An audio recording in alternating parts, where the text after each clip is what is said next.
Assalamualaikum warahmatullahi wabarakatuh. Selamat datang di channel Ardi Chana Farm.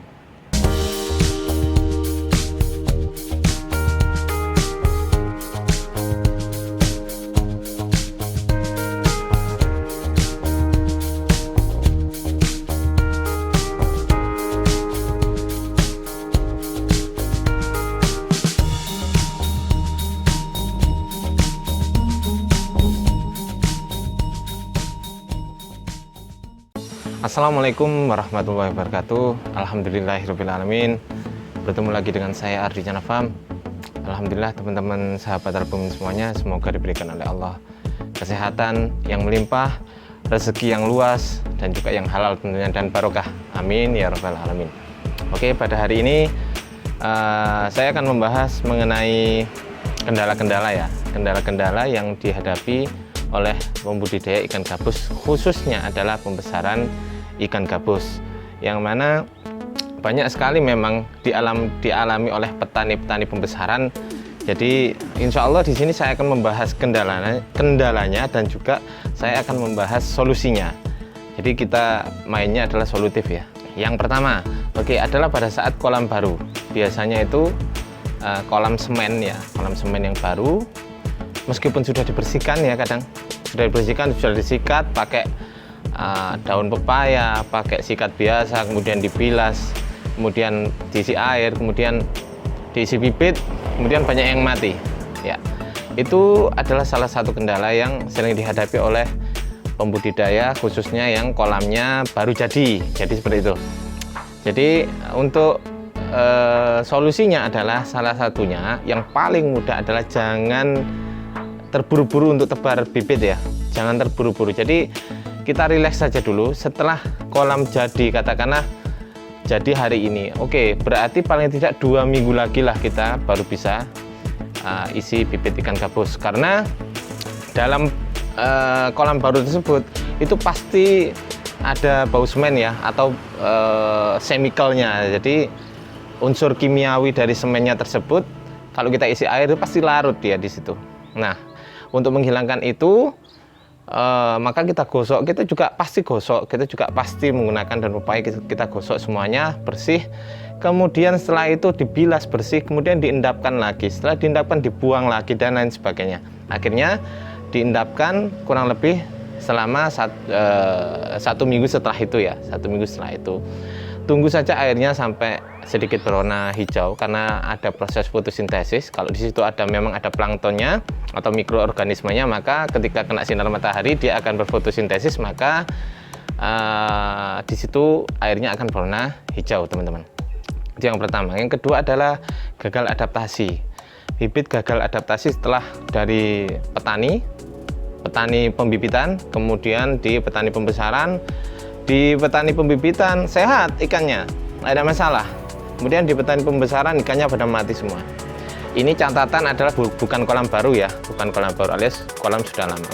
Yang perlu diperhatikan di sini adalah memang cara aklimatisasinya, di perpindahannya dari pembibitan tersebut, kemudian ditaruh di kantong plastik, kemudian di aklimatisasi di kolam. Lalu setelah itu memang butuh waktu ya aklimatisasi. Setelah itu kita cek dulu suhu dan pH-nya. Jadi kalau suhu dan pH-nya sudah oke, baik maupun itu di dalam kantong plastik maupun di luar kantong plastik atau di kolamnya, air kolam, itu baru kita nanti sebar bibitnya. Jangan langsung tiba-tiba datang langsung dibuka, langsung dibior gitu. Ada itu saya pernah nemuin juga itu. Jadi jangan sembrono sebar bibit ya, jangan sembrono. Jadi saya tuh kadang miris, saya pernah lihat dengan mata kepala saya sendiri. Jadi bibit dibuka, dibalik gini langsung dibior gitu, masya Allah. Ya itu makhluk hidup ya, jangan diperlakukan seperti itu. Yang kedua gagal adaptasi itu tadi. Kemudian yang ketiga adalah bibit terkena penyakit ya. Bibit terkena penyakit seperti parasitic disease atau penyakit parasit, kemudian jamur, kemudian bakteri maupun virus. Nah, jadi untuk menanggulangi hal tersebut maka kita biasanya menggunakan antibiotik ya. Kita pakai antibiotik baik yang herbal bisa maupun yang chemical atau yang kimiawi, itu boleh dilakukan. Tapi kalau saya lebih rekomen itu pasti pakai yang herbal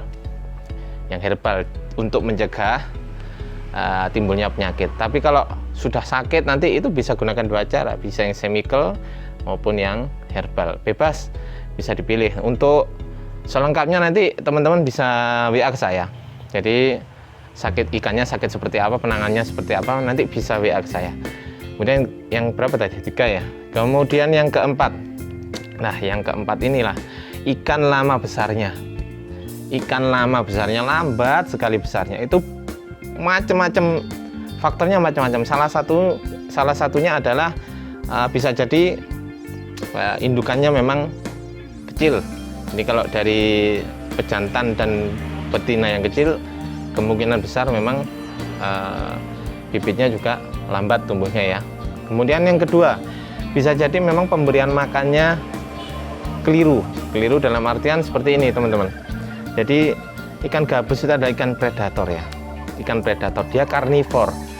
Sebetulnya dia kalau sudah karnivor seperti itu, maka manusia memanipulasi dengan cara biar gimana sih kita bisa ngasih makan ikan dengan mudah, yaitu kita konversi dari daging tersebut ke pelet. Nah, itu juga butuh proses. Kemudian dia kalau sudah makan pelet, artinya kan kita harus mencukupi kebutuhannya dia. Makanya kenapa di dalam ikan gabus kita harus menggunakan pelet yang berprotein tinggi agar mudah cepat besar ikannya ya, seperti itu. Nah, maka dari itu juga salah satu merupakan faktor kendala-kendala yang dihadapi oleh para pembudidaya ikan gabus, khususnya di pembesaran. Sudah umur, katakanlah sudah umur 5 bulan tapi masih kecil banget, ya nggak masuk juga ya itu ya. Apalagi panen katanya 6 bulan ikan saya kok masih sejempol kaki. Nah itu tidak sembarangan ya. Jadi ada ilmunya, semuanya ada ilmunya teman-teman. Jadi kemudian kepadatan tebar itu juga berpengaruh. Kalau terlalu padat ya, katakanlah di atas, saya bilangnya terlalu padat itu katakanlah di atas 100 ekor per meter persegi. Itu apalagi kolamnya kecil. Kalau kolamnya besar, jangkauannya luas, insya Allah no problem lah. Tapi kalau kolamnya kecil hanya 3x3 katakanlah, kita tebar padat 3x3, wah itu luar biasa sekali itu. Pertumbuhannya sangat-sangat lambat sekali. Kalau nggak percaya silahkan dicoba.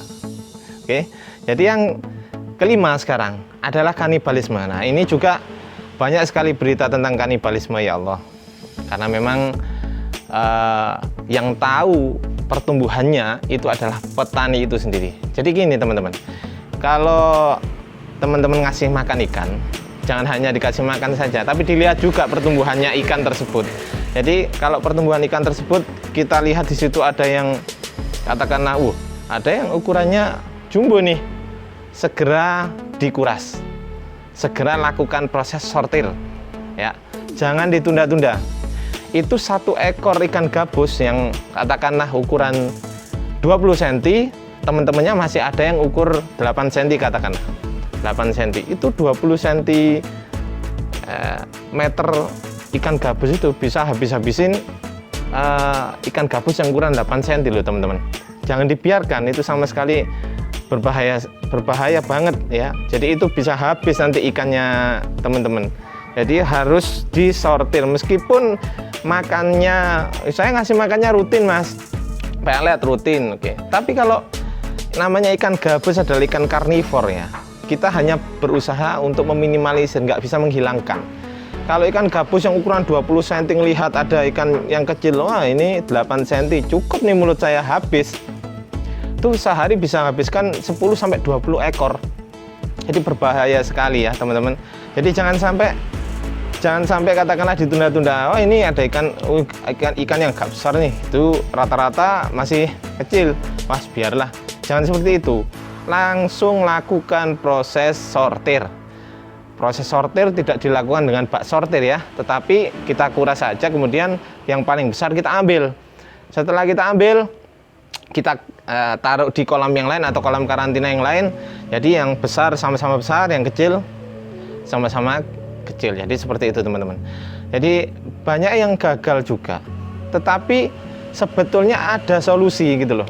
Jadi pasti ada solusi. Setiap masalah itu pasti ada solusinya. Tidak mungkin tidak. Ya, insya Allah kita percaya hal itu. Kita harus berusaha terus mengulik semua tentang ilmu pergabusan ya.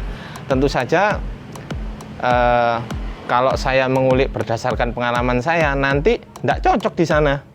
Yang bisa saya ulik secara general adalah dengan cara menggabungkan dua teknik, yakni ilmu pengetahuan dan teknologi dan juga pengalaman saya.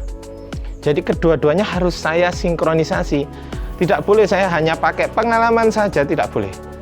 Ya, karena nanti menurut pengalaman saya di sini, katakanlah ikan saya di sini saya ganti air baru hidup. Ada juga di tempat lain yang diganti air baru nggak hidup. Nah, itu butuh ilmu, itu butuh pengukuran. Jadi tidak sembarangan asal main pengalaman, tetapi kita juga harus benar-benar membekali diri kita menggunakan ilmu pengetahuan dan teknologi di bidang perikanan, teman-teman. Oke, semoga bermanfaat. Saya pikir kalau ada pertanyaan nanti bisa dituliskan di kolom komentar dan juga bisa WhatsApp saya, nanti saya tulis di kolom komentar. Oke, thank you very much. Oke, kurang lebihnya saya mohon maaf. Wassalamualaikum warahmatullahi wabarakatuh dan salam albumin.